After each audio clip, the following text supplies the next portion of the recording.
Dans le cadre de la diète et pour avoir un bon suivi de l'évolution, tous les jours je dois me peser et tous les lundis j'ai mes mensurations à faire.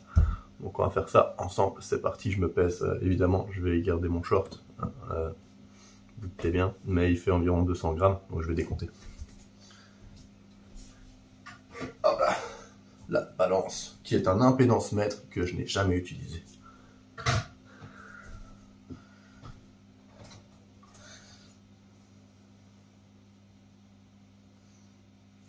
Oh,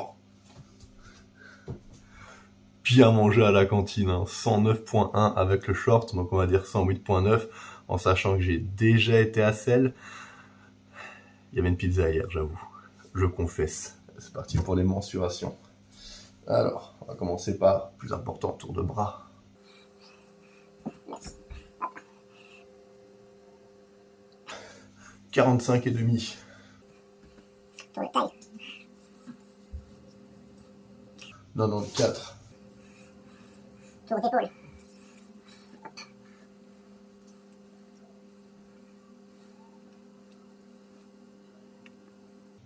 143.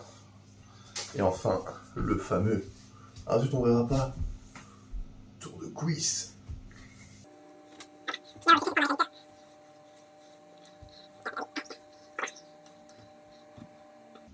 Ah ouais, tout ça 77. Yeah, yeah. Et maintenant, à table. Entraînement 1, squat single et bench tempo. Et on se retrouve directement sur la séance du lundi, la semaine 3 qui prépare les PR de semaine 4. Donc ça c'est le last warm-up à 260 kg. J'ai refait le même schéma que la semaine dernière, c'est-à-dire que j'ai jump de 220 à 260 kg. Et je commence à m'adapter tout doucement à ce jump. Donc rien à signaler, c'est bien passé, je suis content du ressenti. J'étais moins écrasé que la semaine dernière, donc ça n'annonce que du bon. Ici, on est en train de voir mon petit setup pour le top single qui est à 285 kg. Donc, j'ai jump directement de 260 à 285. Et j'ai laissé un petit peu mes setups sur les mouvements, déjà pour me laisser plus de temps de parole, mais également parce que ça pourrait peut-être aider certains qui ont du mal à se placer, de voir un petit peu comment moi je procède, et que du coup il faut être le plus minimaliste possible, il faut pas en faire des caisses, juste bien se placer, être bien gainé, bien tendu, et un pas, deux pas, on est placé, il en faut pas plus. Donc le 285 il est super bien placé, il est super bien passé, pardon. J'étais en train de faire un petit speech, du coup j'ai pas pu réagir en temps réel sur la vidéo, mais 285 vraiment aucune difficulté, très content. La rep est passée très vite, donc là on est déjà sur le back-off, 5 fois 260 kg. Pareil, hein, ça passe très simplement. Là d'ailleurs j'ai pas mentionné, mais 285 c'est un PR à l'entraînement, j'ai jamais passé plus lourd que ça. J'avais déjà fait des triplés à 280, mais j'ai jamais passé plus lourd que 280 à l'entraînement, vu que j'avais raté 300 avant la compétition. Ici on est pareil sur un PR en volume, donc 5 x 260 j'avais pas encore fait, j'avais fait 5 x 250 en avril, donc voilà, je suis content de cette séance, tout est passé facilement, et là c'était la dernière série de squats qu'il me restait sur la séance, donc dernier back-off, 5 x 220 kg. Il y avait deux séries de 5 x 220, j'en laisse qu'une seule parce que de toute façon il n'y a pas grand chose à dire sur un 5 x 220, c'est vraiment du poids léger, voilà, juste, même si c'est léger, focus bracing à fond, focus vitesse à fond. Donc ça c'est vraiment la toute dernière série avec un petit peu de fatigue, mais voilà, il n'y a rien de bien compliqué. Et là, il y a le ref, le F, Farid, l'homme de cœur, qui m'enlève mes genouillères parce que vraiment, je n'en pouvais plus. La couleur de mes mollets faisait peur à voir. Merci Farid. Et merci aux spotters. Toujours important d'avoir des bons spotters. Le bench tempo, ici, j'ai décidé de le faire très léger, 2 fois 160 kg, j'ai pas fait plus, d'ailleurs j'ai cut une série, pour la simple et bonne raison que je sentais mes articulations pas en forme sur le squat. Je pense que la barre a quand même pas mal appuyé sur les poignets au squat, et du coup j'ai décidé d'y aller mollo sur le bench. J'avais pas envie de me flinguer parce que j'avais des grosses séances sur la semaine. Ça, c'est les exos accessoires. Donc, sur le bench tempo, rien de plus à ajouter. 160, c'est un poids maîtrisé maintenant. La semaine dernière, j'avais fait 165 RPE 10. Là, j'ai fait 160 RPE 8. Rien de bien compliqué. Sur les haltères, comme on a pu le voir, j'ai changé ma position de démarrage. C'est-à-dire que maintenant, je les soulève en Romanian et plus en étant assis. C'est beaucoup plus simple. et j'ai remplacé le leg extension parce que j'avais déjà abordé dans une vidéo que le leg extension du club il est nul. Du coup j'ai remplacé, maintenant je fais des 6-6 squats et donc je le sens beaucoup mieux dans les quads et surtout je peux aller chercher une amplitude que le leg extension ne me permettait pas et je vais travailler pour faire un overload à la SSB. Entraînement 3, deadlift single et bench x4. Et on se retrouve donc sur les singles en deadlift. Ça c'est le troisième warm-up, 225 kg qui monte à une vitesse fulgurante, en témoigne l'expression de Farid à l'arrière, encore et toujours Farid. Jump directement 265 kg, it's no more a big deal. Et je me suis pas fait avoir comme la semaine dernière, j'ai pas mis trop de vitesse tout simplement parce que je voulais pas être déstabilisé en haut et ça a marché. 265 passe comme une lettre à la poste. Et là en fait je me suis trompé dans mon chargement, je devais faire 287, j'ai oublié les disques de 5 donc j'ai fait 277. Après avoir fait 277 je me suis rendu compte que c'était pas le bon poids donc j'ai dû me remettre dans ma séance dans l'optique de faire un single lourd alors que j'étais supposé passer au back-off. Donc j'ai pris un peu plus de temps, je me suis bien refocus pour 287, bien énervé, les copains ont bien gueulé dans le club, je peux pas laisser le son parce que sinon je vais me faire strike parce qu'il y a de la musique qui passe dans la bande sonore, mais donc je repasse un 287 qui passe mieux que le 277, et je vais en parler un peu plus en profondeur dans une séquence qui suit, mais voilà, très content de cette séance. 10 fois 225, bah c'est plus cardio que compliqué, mais voilà quoi, bah ça passe tranquillou, hein, j'avais déjà fait une série à 10 fois 250, donc 10 fois 225, ça me fait pas trop peur. C'est surtout pour le souffle que c'est un peu plus compliqué, mais franchement, ça, mon cardio s'est bien amélioré ces derniers temps, donc aucun problème là-dessus. Au bench, pareil, j'ai refait cet échauffement 70, 120, 150, auquel je m'habitue de plus en plus. Donc là, 4 fois 150, qui au final, qui est fait après deux séries de chauffe. 4 fois 162,5, j'avais dans le viseur de paire. La semaine dernière, j'avais fait 4 fois 170, donc là, je voulais aller chercher 4 fois 172. C'est pour ça que je passe de 150 à 162 directement, comme ça, après, j'ai plus qu'un jump de 10 à faire et pas un jump plus gros. 4 fois 162 qui me met bien en confiance. J'ai bien aimé le ressenti, et là ici pour une fois je vais vous laisser mon setup au bench, donc en fait généralement je me place un peu plus en retrait, je vais vérifier que je suis bien centré sur le bench, que j'ai pas une épaule plus dans le vide par rapport à l'autre, et c'est déjà là aussi que je vais placer mes épaules sans faire de rétraction scapulaire mais en préparant une dépression scapulaire. Ensuite, quand j'attrape la barre, je vais me tirer avec la barre en serrant les dorsaux dessus pour déjà engager la dépression scapulaire, déjà engager le grand dorsal. Et quand je vais décrocher ma barre, c'est là que je vais appliquer le max de tension, que ce soit avec le leg drive ou avec les dorsaux. Ensuite, le mouvement de bench, c'est assez simple, hein. On conserve toute la tension qu'on a créée sur le setup et on envoie un maximum de puissance. Au final, ça reste du power, hein, donc c'est de la puissance tout le temps. 4 fois 172 qui passe un peu plus compliqué, beaucoup de fatigue musculaire, et j'en parle directement dans la séquence qui suit. Faire un petit retour à chaud sur la séance que je viens de faire, parce que elle est un petit peu en demi-teinte.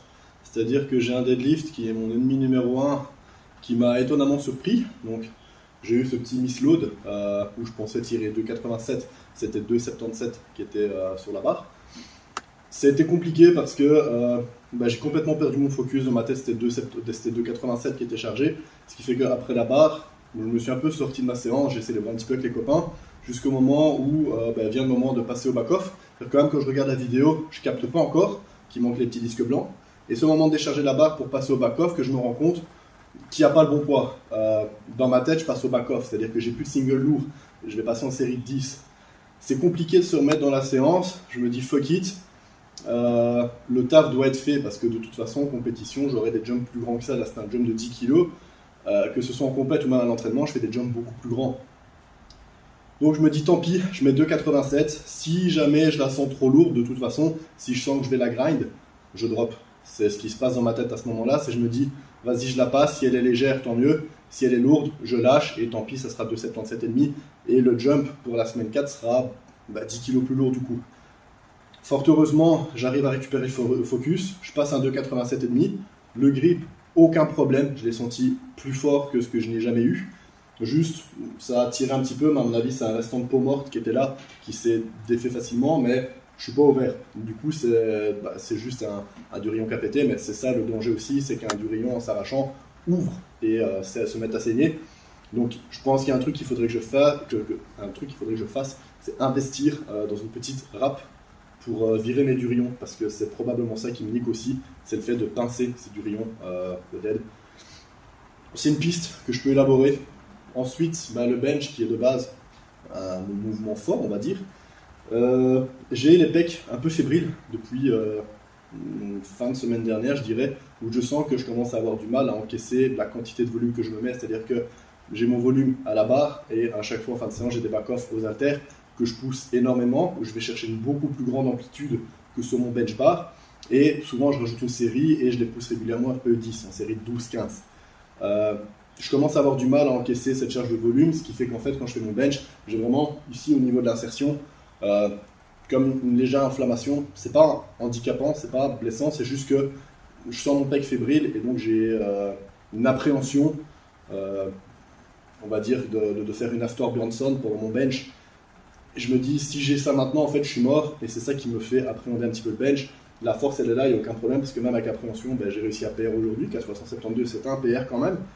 La semaine dernière, c'était déjà un PR qui a 370. Donc, je peux pas me plaindre parce que c'est super bien. Maintenant, le target, c'était un RPE 8, 8,5. Je suis RPE 10, mais justement, à cause un petit peu, en partie de ça, on va dire, puis peut-être un petit peu de fatigue. Je suis quand même en semaine 3 et chaque semaine, le bench, je le pousse quand même pas mal. Mais voilà, là ici, j'ai pris la décision de skip le back-off aux haltères parce que je sens pas du tout. J'ai vraiment pas envie de m'afficher plus de fatigue, surtout que vendredi, j'ai un single et j'ai pas envie de le merder. Donc là, je vais faire un petit peu de renfort ischio. Je pense que je vais peut-être faire les triceps. Et puis, c'est le retour maison, manger, dormir. Voilà. Mais sinon, voilà, séance mitigée dans le sens où GPR, c'est cool, en bench donc, mais pas sur le bon RPE et je repars un petit peu avec une crainte pour mes pecs. Et par contre, en dead, super content. Ciao. Entraînement 4, squat, pose et bench single. Alors, dans la liste des blessures que j'ai déjà eues et dont je ne pense pas vous avoir déjà parlé sur la chaîne, c'est les genoux. Et oui, parce que je n'ai vraiment été épargné nulle part.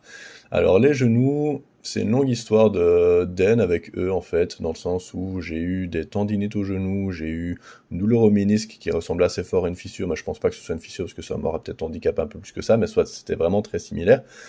Et donc, je l'ai pas abordé dans la petite vidéo où je parle de mon deadlift, mais à l'échauffement, j'ai eu une pointe dans le genou quand il a craqué, qui m'a fait fortement penser à cette douleur que j'avais eue qui était similaire à une fissure au ménisque. Mais voilà, ça s'est pas manifesté plus que ça. Sauf que quand je suis arrivé sur mon squat du vendredi, j'avais cette petite gêne qui était revenue en conduisant, en fait. Et donc, le 5x220, je l'ai pas commenté parce que je vous raconte ma life. Mais pendant le 5x220, j'ai une petite appréhension. C'est pour ça qu'en fait, normalement, je suis censé avoir un 3x5 avec une gamme montante, avec des barres assez proches. De mémoire, les gammes montantes, c'était du style 220, 227, 232. Et en fait, comme j'ai cette petite gêne dans le genou, dans l'articulation, je me dis, je vais limiter au max le volume et je vais tenter mon top 7. Normalement, c'était 237, mais vas-y, flemme, j'ai mis 240. Je me dis, à la moindre douleur, je racle la barre parce que c'est pas le moment de me faire mal. Donc, je fais vraiment le strict minimum en termes d'échauffement, 70, 120, 170, 220, puis je mets 240. Et au final, de 40, absolument aucun problème. On me voit de nouveau faire mon setup parce que je trouve ça intéressant de vous montrer comment je me prépare pour une barre. Donc sur cette séance-là, j'ai pris de l'ammoniac histoire de me chauffer un petit peu parce que comme j'avais cette appréhension, je n'étais pas forcément hyper focus. J'étais plus concentré sur mon genou que sur ma série en elle-même. Et du coup, un petit shoot d'ammoniac pour me chauffer. Et on s'en sort avec un 5x de 40 pauses qui passe super bien. Très content de mes pauses cette fois-ci. Surtout la dernière où je vais vraiment insister parce que je me dis c'est quoi la barre, au final elle est légère. Donc voilà, on assert dominance pour bien montrer c'est qui le patron. Donc 5 x 2,40, facile. Et le bench, en fait, j'étais tellement focus sur la barre que je voulais passer que j'ai rien filmé, aucun warm-up. Donc on se retrouve directement sur le top single qui est un PR, comme je l'ai déjà écrit, 187,5 kg. Donc j'avais passé 186 la semaine dernière qui était déjà un all-time PR, mais c'était que 1 kg ici. On est vraiment officiellement sur une barre que je pourrais demander en compétition pour PR officiellement. Et une fois 187,5 qui passe, je vais vous laisser les images. Voilà, qui passe sur le target. En fait, j'avais parlé de ma douleur au pec au coach et donc il avait dit RPE 8,5, on va envoyer un 180. Et moi, je me disais, c'est quoi RPE 8,5? J'ai la force pour envoyer 187,5 kg. Donc je me suis conditionné toute la journée à passer cette barre et je suis super content parce que la douleur au pec, elle était pratiquement plus là sur cette séance. 6 x 160 qui il y a quelques semaines était encore un PR en volume et qui maintenant est une série de back-off. Je l'ai déjà dit la semaine dernière et je l'ai refait cette semaine. Zut, j'étais en retard pour faire mon entraînement 5. Et l'entraînement 5, nul à chier, vraiment. Nul à chier parce que j'avais pas une journée folle au boulot. Plus, j'ai pas bien dormi. J'ai dormi que 7 heures. Je calcule chaque nuit mes heures de sommeil. J'ai dormi que 7 heures. J'étais pas en forme, mais ça faisait 2-3 jours que je dormais pas bien. Et je suis arrivé et déjà la technique à 175, elle est pas folle du tout. Je suis pas du tout dans le même setup que d'habitude. Donc je me décide un petit peu, je me chauffe, je fais ma série, ma dernière série de chauffe 5 x 225, où j'essaie un petit peu plus de me concentrer, de m'énerver pendant ma série, parce que vraiment je sens que je suis pas en forme. Et au final 5 x 225 ça va, je fais bien mes pauses, je suis sur une meilleure technique à 175. Et on arrive directement donc sur le top 7, 5 x 232,5. Un peu léger cette semaine, dans le sens où c'est pas le moment de se fatiguer avant la dernière semaine. On n'oublie pas que c'est un jour secondaire, le Beltless Pose Deadlift. Apprenez que chaque séance n'est pas propice à pousser comme un malade. Il y a des séances qui sont là pour travailler votre technique, pour travailler un mouvement, et des séances qui sont là pour travailler sur du lourd. Donc ici on est clairement sur un jour secondaire où la charge elle n'est pas forcément importante. Ce qui va être intéressant c'est de travailler le mouvement. Donc c'est pour ça que quand j'ai vu mon 175 avec une technique atroce, je me suis dit les 225 et 232 je focus technique à fond.